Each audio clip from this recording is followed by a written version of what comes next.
Hello বন্ধুরা, আশা করছি তোমরা সকলে খুব ভালো আছো। এখানে আমি তোমাদের সাথে একটি হোয়াইট সস পাস্তার রেসিপি শেয়ার করছি। তো এই রেসিপিটার জন্য আমি যে সবজিগুলো ব্যবহার করেছি তার মধ্যে আছে বিনস, ক্যাপসিকাম, টমেটো, রসুন এবং পেঁয়াজ কুচি।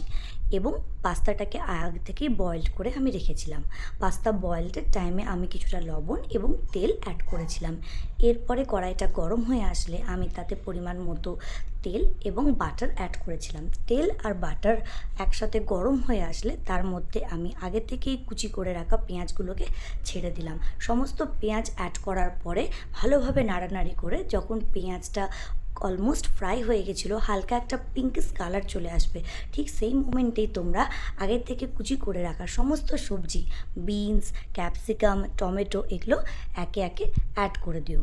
সমস্ত সবজি অ্যাড করা হয়ে গেলে তোমরা কিছুটা ঢাকা দিয়ে সবজিগুলোকে ভালোভাবে ফ্রাই হতে দেবে। দেখবে সবজিগুলো আস্তে আস্তে নরম হয়ে আসবে এবং কিছুটা কালার চেঞ্জ হবে। সবজিগুলো ফ্রাই হয়ে আসলে তার মধ্যে তোমরা পরিমাণ মতো লবণ অ্যাড করতে পারো।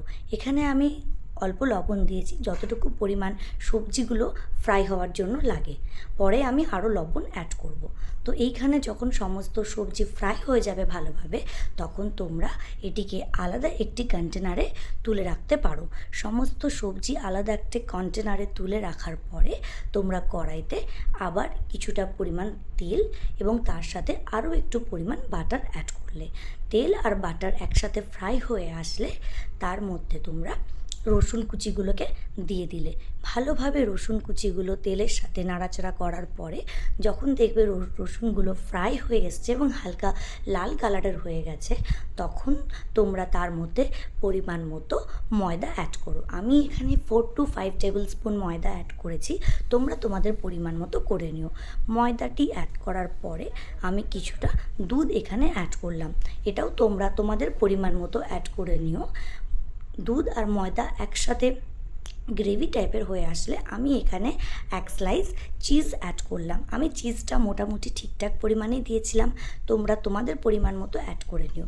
চিজ আর ময়দা একসাথে ফ্রাই হয়ে গেলে তার মধ্যে আমি সবজি এবং আগে থেকে যে বয়েলড পাস্তাগুলি ছিল সেগুলো সমস্ত দিয়ে সামান্য পরিমাণ জল মিশিয়ে এটিকে ভালোভাবে নাড়াচাড়া করলাম।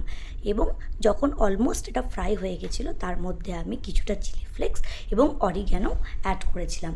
অরিগ্যানো আর চিলি ফ্লেক্সের কম্বিনেশনে একটা স্মেল খুব সুন্দর আসছিল। ভালো করে ফ্রাই হয়ে আসলে আলাদা কন্টেনারে এটিকে তুলে নিলাম এবং সবার সাথে সার্ভ করলাম। আশা করি তোমরাও বানিয়ে দেখতে পারো, তোমাদের ভালোই